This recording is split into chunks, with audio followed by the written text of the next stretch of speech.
Here's the next part that Alan was talking about when he was talking about the integration. Now, there's the rule.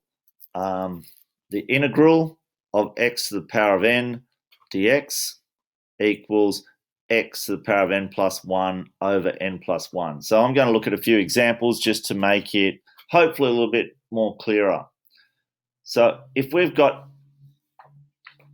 the integral of x cubed, we raise the power, instead of x to the power of 3, we're going to raise it by 1 to x to the power of 4 and put it over 4. And that's all integration really is. If it's x squared dx, if we're taking the integral of x squared dx, that becomes x cubed over 3. If there's a 2 out the front,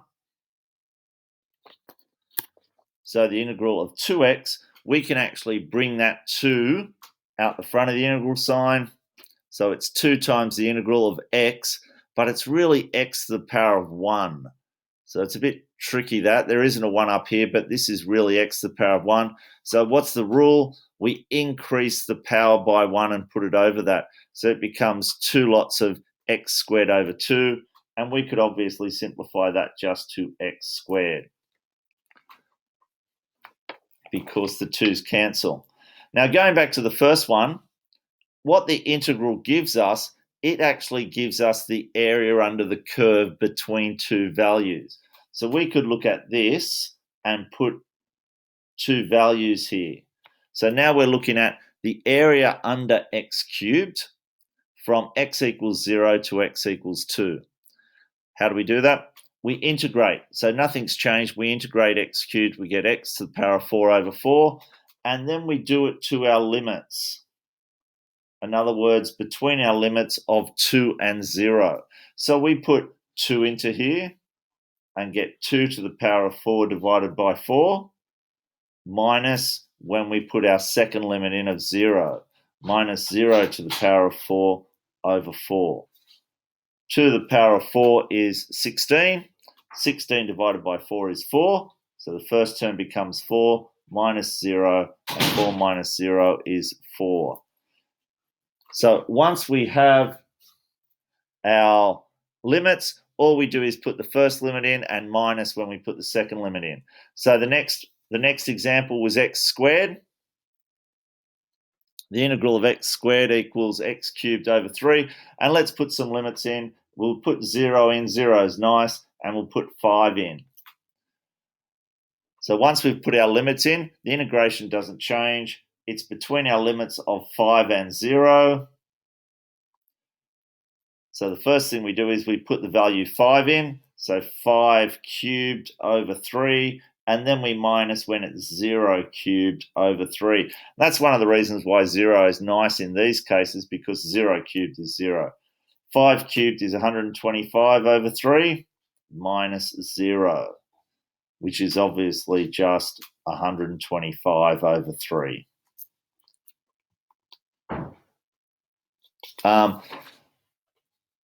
We'll do one more example right from the start.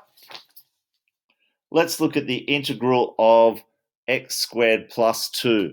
Now, this is a fairly difficult one, and we'll put some limits there. We'll put a limit of 1 and a limit of 3. So the first thing we have to do is integrate. So when we integrate x squared, we get x cubed over 3 between our limits of 3 and 1, from our limits of 3 and 1 and our limits of 3 and 1. And we're going to plus, now the integral of 2, again, it's a little bit tricky, but this is really 2x to the power of 0. X to the power of 0 is 1, so 2 times 1 is 2. So what do we do to this one? We increase the power by 1. 2x becomes 2x to the power of 1 over 1, between our limits of 3 and 1. Then the next thing is to sub everything in. So when we sub 3 in, we get 3 cubed over 3 minus 1 cubed over 3, and then we've got to add when we put 1 in. So 2 times this, when we cancel all this out, 2x to the power of 1 is just 2x over 1. It's just really 2x. So when we put 3 in, 2 times 3 is 6 minus 2 times 1. And we're just going to simplify all that. So when we put the first term in, and then minus when we put the second term in. 3 cubed is 27 over 3 minus a third plus 6 minus 2. And I'll just put them in brackets just so it's nice. And we've got calculators that can do all that. 27 over 3 is 9, so it's 9 minus a third.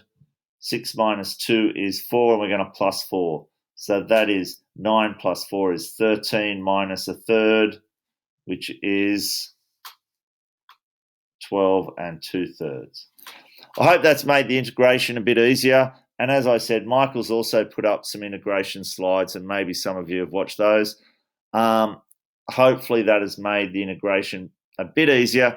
And what we're going to do next is look at integration with probability distributions. Thanks. How are you, mate? Oh.